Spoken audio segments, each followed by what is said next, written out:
ভিডিওতে আমরা চতুর্থ শ্রেণীর দ্বিতীয় পর্যায়ক্রমিক মূল্যায়নের গণিতের 14 নম্বর স্কুলের প্রশ্ন উত্তরগুলো আলোচনা করব। একের কতে দিয়েছে লসাগুর পুরো নাম কি? লঘিষ্ঠ সাধারণ গুণিতক। খ বলেছে 6 হলো 2 ও 3 এর সাধারণ গুণিতক। গ 3-এর 10কে দশমিক ভগ্নাংশে প্রকাশ করলে হবে 0.3। একটা দশমিক হবে, একটা শূন্য, একটা সংখ্যার বাঁদিকে একটা দশমিক হয়ে বসে গেল, তাই 0.3। ঘ তরল পদার্থের আয়তন পরিমাপের মূল একক লিটার। উমতে দিয়েছে 5 কিলোগ্রাম 25 গ্রাম। তো 5 কিলোগ্রামকে যদি গ্রামে নিয়ে যেতে চাই 1000 দিয়ে গুণ করতে হবে। 5 গুণ 1000 যোগ 25 মানে 5025 গ্রাম। চ বলেছে ভগ্নাংশের হর একই রেখে লব বাড়ালে ভগ্নাংশের মান বাড়ে। 2-এর দাগে আসি। 2-এর দাগে দিয়েছে 11 গুণিতকের সংখ্যা অসংখ্য। খতে দিয়েছে লব যদি হরের থেকে ছোট হয় তখন ভগ্নাংশটি হয় প্রকৃত ভগ্নাংশ। গ 1-এর 2 কিলোগ্রাম সমান কত গ্রাম? 1 কিলোগ্রাম সমান হচ্ছে 1000 গ্রাম।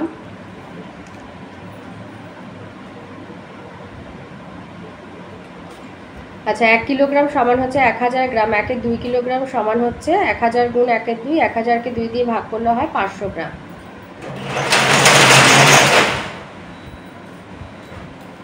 ঘতে দিয়েছে 1 লিটার সমান কত মিলিলিটার? 1 লিটার সমান 1000 মিলিলিটার। উঙো দিয়েছে দৈর্ঘ্য মাপার একক হচ্ছে, এখানে হবে সেন্টিমিটার। চতে দিয়েছে হর 15, লব 11 হলে ভগ্নাংশটি হবে 11-15। 3-এর কতে দিয়েছে 1 মিলিমিটার 1 সেন্টিমিটারের কত অংশ? তো 1 সেন্টিমিটার সমান হচ্ছে 10 মিলিমিটার, তাহলে 1 মিলিমিটার সমান 1-এর 10 সেন্টিমিটার, তাহলে 1-এর 10 অংশ। খতে দিয়েছে 1 কিলোগ্রাম আলুর দাম 20 টাকা হলে 1-এর 2 কিলোগ্রাম আলুর দাম কত? তো 20 গুণ 1-এর 2 10 টাকা। 1 কিলোগ্রাম আলুর দাম 20 টাকা হলে 1-এর 2 কিলোগ্রাম আলুর দাম হবে 20 গুণ 1-এর 2। 20-কে 2 দিয়ে কাটলে হয় 10 টাকা। গতে দিয়েছে মানের অধক্রম অনুসারে সাজাও, ক্রমে অধ মানে বড় থেকে ছোট। তো দেখো এখানে সব লবগুলো এক, এগুলো একই মানে হর বিশিষ্ট করার দরকার পড়ে না, যেহেতু লবগুলো এক সেই জন্য যার হর সব থেকে ছোট সে হবে বড়। 6-এর 11 হচ্ছে সব থেকে বড়, তার থেকে ছোট 6-এর 15 আর সব থেকে ছোট 6-এর 17। কারণ এদের মধ্যে সব থেকে বড় হর হচ্ছে, হরের মানটা যার বেশি সেটা হচ্ছে 6-এর 17, তাই এ হচ্ছে সবার ছোট। ঘতে দিয়েছে 12 আর 18 সাধারণ গুণনীয়কগুলি লেখো। 12 আর 18 সাধারণ গুণনীয়ক মানে সেই সমস্ত সংখ্যা যেগুলোকে দিয়ে 12 এবং 18 উভয় সংখ্যাকে ভাগ করলে মিলে যায়। তো সেগুলো হচ্ছে 1, 2, 3 এবং 6।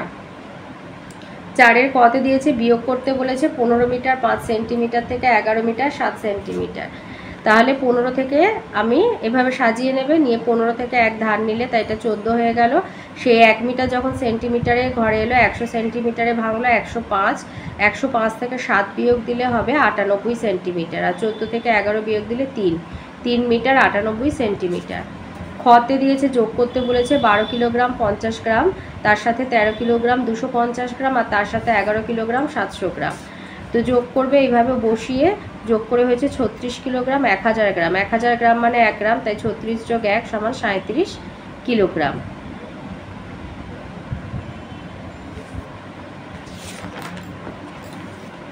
পাঁচের কতে দিয়েছে আমার উচ্চতা 1 মিটার 21 সেমি, বোনের উচ্চতা আমার চেয়ে 1-এর 10 মিটার কম হলে বোনের উচ্চতা কত?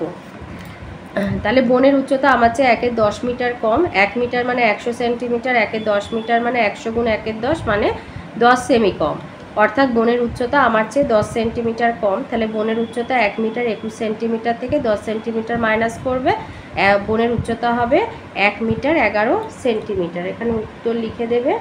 বোনের উচ্চতা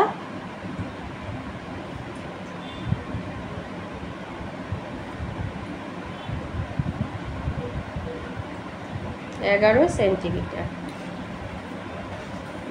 খতে দিয়েছে আজ আমাদের স্কুলে ফাঁকা ট্যাঙ্কে সকালবেলায় 35 লিটার 750 মিলিলিটার জল ভর্তি করা হয়েছে, বিকেলেও 18 লিটার 580 মিলিলিটার জল ভরা হয়েছে, কিন্তু সারাদিনে আমরা 27 লিটার 330 মিলিলিটার জল ব্যবহার করেছি।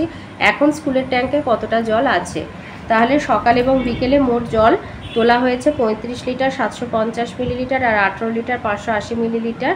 তো যোগ করে হচ্ছে 53 লিটার 1330 মিলিলিটার। তো 1330 মানে 1000 যোগ 330 মিলিলিটার, তাহলে 1000 মিলিলিটার মানেই 1 লিটার, তাই 53 যোগ 1 লিটার আর 330 মিলিলিটার। তাহলে এখান থেকে হচ্ছে 54 লিটার 330 মিলিলিটার মোট জল ছিল। এবার এখানে দেখো বলা হয়েছে সারাদিনে আমরা 27 লিটার 330 মিলিলিটার জল ব্যবহার করেছি মানে খরচ করেছি। তাহলে এখন স্কুলের ট্যাঙ্কে জল আছে এই 54 লিটার 330 মিলিলিটার থেকে 27 লিটার 330 মিলিলিটার বিয়োগ দেব, তার মানে 27 লিটার জল এখনও স্কুলের ট্যাঙ্কে আছে। গতে বলেছে এক ব্যক্তি বাজার থেকে 3 কিলোগ্রাম 250 গ্রাম আলু, 1050 গ্রাম পেঁয়াজ, 2 কিলোগ্রাম মাছ, 4 কিলোগ্রাম টমেটো আর 100 কিলোগ্রাম কাঁচা লঙ্কা কিনলেন। মোট কত কিলো ওজনের জিনিস কিনলেন? তাহলে 2 কিলোগ্রাম মানে 1000 গুণ 2 মানে 500 গ্রাম, 4 কিলোগ্রাম মানে 1000 গুণ 4 মানে 250 গ্রাম মানে 250, আর 1050 গ্রাম মানে 1 কিলোগ্রাম 50 গ্রাম। তাহলে আলু কিনেছে 3 কিলোগ্রাম 250 গ্রাম, পেঁয়াজ কিনেছে 1 কিলোগ্রাম 50 গ্রাম, মাছ 500 গ্রাম, টমেটো 250 গ্রাম, কাঁচা লঙ্কা 100, তো যোগ করে হচ্ছে 4 কিলোগ্রাম 1150 গ্রাম। তাহলে 1150 মানে 1000 যোগ 150, তাহলে 1000 গ্রাম মানে 1 কিলোগ্রাম, তাই 4 যোগ 1 গ্রাম কিলোগ্রাম আর 150 গ্রাম, তার মানে 5 কিলোগ্রাম 150 গ্রাম। তাহলে আমরা উত্তর লিখব যে তিনি মোট 5 কিলোগ্রাম 150 গ্রাম ওজনের জিনিস কিনলেন।